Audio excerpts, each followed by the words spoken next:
Chapter 4.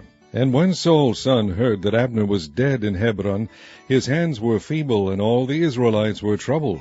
And Saul's son had 2 men that were captains of bands. The name of the one was Baanah, and the name of the other Rechab, the sons of Rimmon, a Beerothite, of the children of Benjamin. For Beeroth also was reckoned to Benjamin.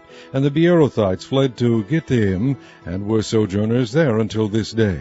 And Jonathan, Saul's son, had a son that was lame of his feet.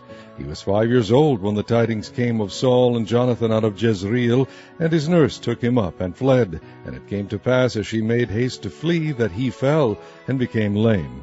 And his name was Mephibosheth.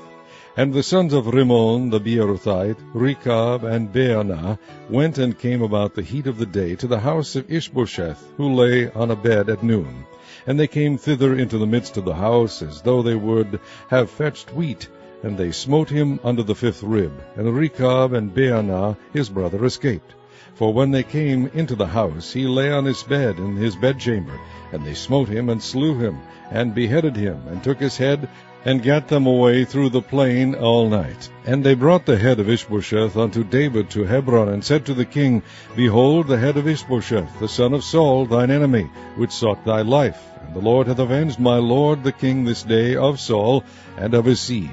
And David answered Rechab and Baanah his brother, the sons of Rimmon the Beerothite, and said unto them, As the Lord liveth, who hath redeemed my soul out of all adversity, when one told me, saying, Behold, Saul is dead, thinking to have brought good tidings, I took hold of him, and slew him in Ziklag. Who thought that I would have given him a reward for his tidings? How much more, when wicked men have slain a righteous person in his own house upon his bed, shall I not therefore now require his blood of your hand, and take you away from the earth? And David commanded his young men, and they slew them, and cut off their hands and their feet, and hanged them up over the pool in Hebron.